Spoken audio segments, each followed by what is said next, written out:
Merchant chamber ने महाराष्ट्र राज्य मंत्रिमंडल के नवनियुक्त मंत्रियों, सांसदों और नवनिर्वाचित विधायकों के लिए एक सम्मान समारोह का आयोजन किया था।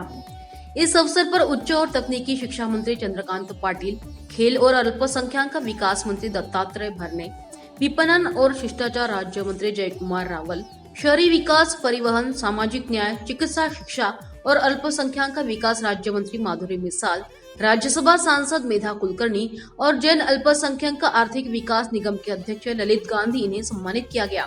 इस अवसर पर नवनिर्वाचित विधायक चेतन तुपे, हेमंत रासने, भीमराव तापकीर इनका भी सम्मान किया गया। आपल्या उद्योगातून वेळ काढून अशा प्रकारचे कार्यक्रम करता, बरं तुमचं काहीच आमच्यावर अवलंबून नाहीये, म्हणजे आम्हाला खुश केल्याने तुम्हाला काय मिळणार असं नाहीये। तुम्ही तुमच्या मेहनतीने तुमचा व्यापार, उद्योग, संसार, सामाजिक काम, खूप सामाजिक काम तुम्ही करता, पण तरी लोकप्रतिनिधी म्हणून, मंत्री म्हणून, सरकार म्हणून आमचं काम आहे की राज्यामधला प्रत्येक माणूस सुखी कसा होईल। तर त्यातला जो गरीब माणूस आहे तो सुखी व्हायचा असेल तर स्वाभाविकपणे व्यापार वाढला पाहिजे, कारण व्यापार वाढण्यामधून निर्माण होणारा टॅक्स, कर हा शेवटी वेगवेगळ्या विकास योजनांसाठीच मिळत असतो। पणन खात्याचे ते मंत्री आहेत, सगळी महाराष्ट्रातले मार्केट त्यांच्याकडे येतात। तुम्ही सगळे व्यापारी, हमाल, तोलाईदार, म्हणजे वजन मापवाले सगळे त्यांच्याकडे येतात। त्यामुळे मी तुमच्या वतीने पण त्यांना आवाहन करतो की समोरून लोकांनी प्रश्न आणण्यात काय मजा नसते, आपण व्हिज्युअलाइज करणं की काय प्रश्नांचे आहेत, तर तसं ते करतील। पुणे मर्चंट चेंबर आहे याची माहिती मी घेतली। अत्यंत मोठी संस्था आहे ही, एक अपेक्स संस्था म्हणून काम करते आणि सारे विविध संस्थेमधनं लोक आहेत आणि या संस्थेची संस्था बिग बॉस अशी या संस्थेची ओळख आहे की साऱ्या संस्थेचं संचलन करणं, समन्वय करणं, त्यांची भूमिका मांडणं। बाकीचे आमच्या व्यापारी संस्था ज्या आहेत त्या छोट्या आहेत, कधी कधी त्यांचा आवाज योग्य अशा प्लॅटफॉर्म पर्यंत पोहोचत नाही, परंतु त्यांचे वकील बनून आमची ही पुणे मर्चंट चेंबरचं काम त्याच्या माध्यमातून होत असतो। बऱ्याच वेळा व्यापाऱ्यांना सेन्सिटाईज करणं, त्यांना कायद्याची माहिती, त्यांना व्यापाराची माहिती, काय केलं पाहिजे, कसा व्यापार वाढवला पाहिजे, कायद्याच्या संदर्भातल्या भूमिका सुद्धा देण्याचं काम एक प्रकारचं मदर इन्स्टिट्यूट म्हणून आपल्या माध्यमातून काम होत असतो। अनेक दिग्गज व्यापारी या संस्थेशी जोडलेले आहेत आणि त्या माध्यमातून पुण्यामध्ये अर्थव्यवस्था वाढवण्याची आणि त्या माध्यमातून राज्य आणि देशाला ताकद देण्याचं काम आपल्या सगळ्यांच्या माध्यमातून होत असतो। जवळपास 50 वर्षापासून आपण सारेजण काम करतात। काम करत असताना केवळ पैसा कमवणं हा आपला हेतू नाही, व्यापारामध्ये पैसा कमवलाच पाहिजे, तो काय हरकत नाही, त्याच्यात काही चुकी नाही, त्यालाच तर व्यापार म्हणतात। हा काय एनजीओ नाही, प्युअरली प्रॉफिट मेकिंग इन्स्टिट्यूट आहे, पण त्याचबरोबर सामाजिक बांधिलकी ठेवून सातत्याने समाजामधल्या इतर घटकांना देखील आपण आपल्या बरोबर घेतलं पाहिजे, या भूमिकेने आमची ही संस्था काम करत असते।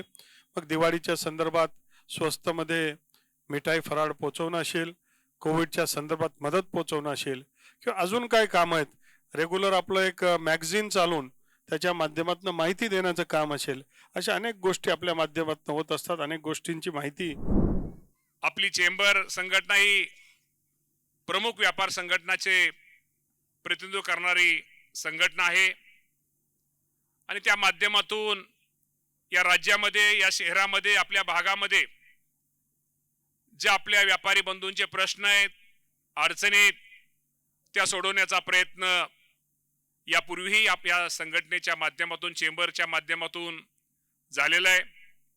आणि नुसतं व्यापार न करता, व्यापार तर करतात पण त्याच्याबरोबर एक सामाजिक एक चांगलं काम या चेंबरच्या माध्यमातून निश्चित प्रकारे समाजामध्ये होतोय।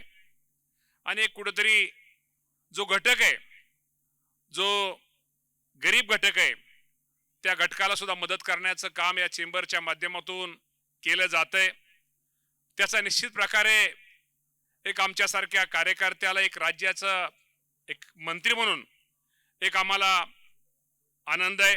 हा स्वागताचा, सत्काराचा समारंभ ठेवल्याबद्दल मी चेंबरचे आभार मानेल की नेहमीच काम सांगण्यापेक्षा कधी कौतुकाची थाप द्यायला पण चेंबर बोलवतं, त्यामुळे मी खरंच त्यांचे धन्यवाद देते. आणि जयकुमारजी, आमचे हे व्यापारी लोक आहेत ना, हे एकदा एखाद्याचं त्याला प्रेम लावलं की लावलं. म्हणजे गेली 15 वर्ष मी या मतदारसंघामध्ये आहे. या सगळ्यांच्या घरगुती माझे संबंध आहेत आणि हे कुठं का हलू शकत नाही माहिती आहे का? कारण यांच्या घरातले जे सगळ्या जणी आहेत ना, गृहमंत्री, त्या माझ्या ताब्यामध्ये आहेत. त्यामुळे हे कुठंच हलत नाहीत. आणि ह्यांनी 15 वर्ष मलाही सहन केलंय. म्हणजे मी जसं तसं त्यांनी मला सहन केलेलं आहे. आणि जसं आता पाठियाजी आमचे आहेत, जे आता पण आलेली नवीन कमिटी, हे सतत की व्यापाऱ्यांसाठी काय करायला पाहिजे, काय व्हायला पाहिजे, काय प्रश्न आहेत, या सगळ्यासाठी सतत त्यांच्या डोक्यामध्ये तेच चालू असतं. मी मुद्दाम इथे सांगते कारण ज्यावेळेस कमिटी बनते राजेशजी, त्यावेळेस लोकांना वाटतं अरे हे कमिटी करते का नाही काम, पण ते इतके ओव्हर काम करतात आणि त्यामुळे मलाही ओव्हर काम करायला लावतात.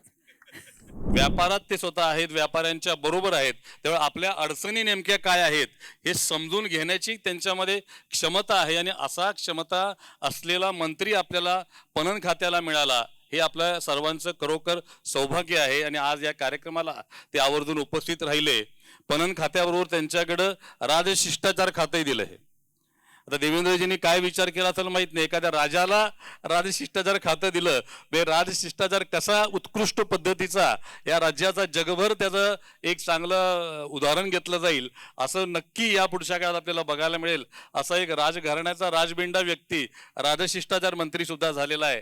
या महाराष्ट्राचा खरोखरच आपल्याला येणाऱ्या 5 वर्षामध्ये अतिशय चांगलं वेग, आता जसं सांगितलं की महाराष्ट्र आता थांबणार नाही, तो कुठल्याच क्षेत्रात थांबणार नाही. देशाचे पंतप्रधान यांनी भारतीय अर्थव्यवस्था लवकरच $5 ट्रिलियन करण्याचा व विकसित भारताचा संकल्प केला आहे. आणि हा संकल्प पूर्ण करायचा असेल तर उद्योग आणि व्यापाऱ्याच्या शासनाकडून काही अपेक्षा आहेत.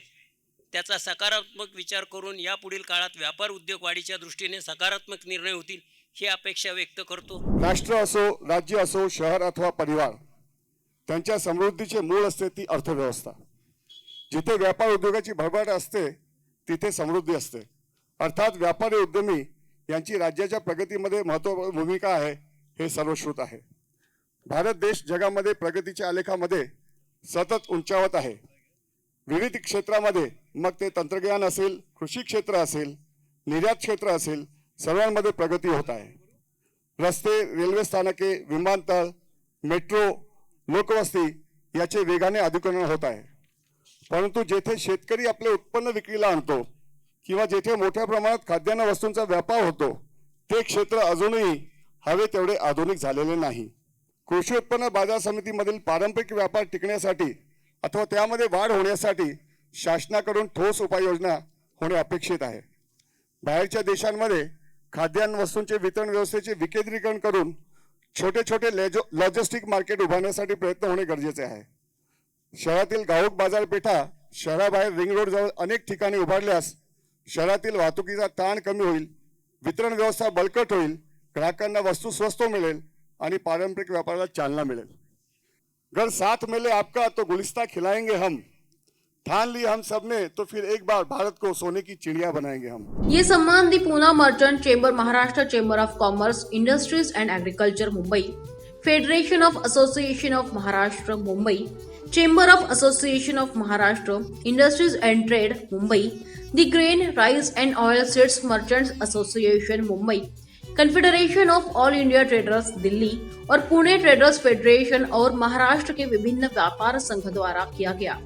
इस समय द पूना मर्चेंट चेंबर के अध्यक्ष Rai Kumar Nahar, Maharashtra state merchant action committee के संयोजक Rajendra Bathia, the Poona merchant chamber के उपाध्यक्ष अजित बोरा, सचिव ईश्वर नाहर, संयुक्त सचिव आशीष दुगड़, फैम के वरिष्ठ उपाध्यक्ष राजेश शाह, ग्रोमा के अध्यक्ष Bhimji Bhai Bhanushali, Pune chambers of commerce के सचिव महेंद्र पितलिया, महाराष्ट्र कैट के अध्यक्ष सचिन निमंगुणे, पूर्व चेंबर अध्यक्ष प्रवीण चोरबेले, दीपक बोरा, राजेश फुलफगर, वालचंद संचेती, पोपटलाल ओस्तवाल, जीतो पुणे के मुख्य सचिव दिनेश ओसवाल, सांगली चेंबर के अध्यक्ष शरद शाह, उत्तम बाटिया, लक्ष्मीकांत खाबिया आदि गणमान्य नागरिक एवं विभिन्न व्यापार संघों के पदाधिकारी एवं प्रतिनिधि उपस्थित थे। दी पूना मर्चेंट चेंबर के अध्यक्ष राय कुमार नाहर ने चेंबर के कार्यों का परिचय दिया। महाराष्ट्र राज्य व्यापारी एक्शन कमेटी के संयोजक राजेंद्र भाटिया ने सम्मान समारोह के आयोजन के पीछे की भूमिका के बारे में विस्तार से बताया। सचिव ईश्वर नाहर ने स्वागत किया। कार्यक्रम का संचालन सुहास धारनी इन्होंने किया। संयुक्त सचिव आशीष दुगड़ इन्होंने धन्यवाद ज्ञापित किया।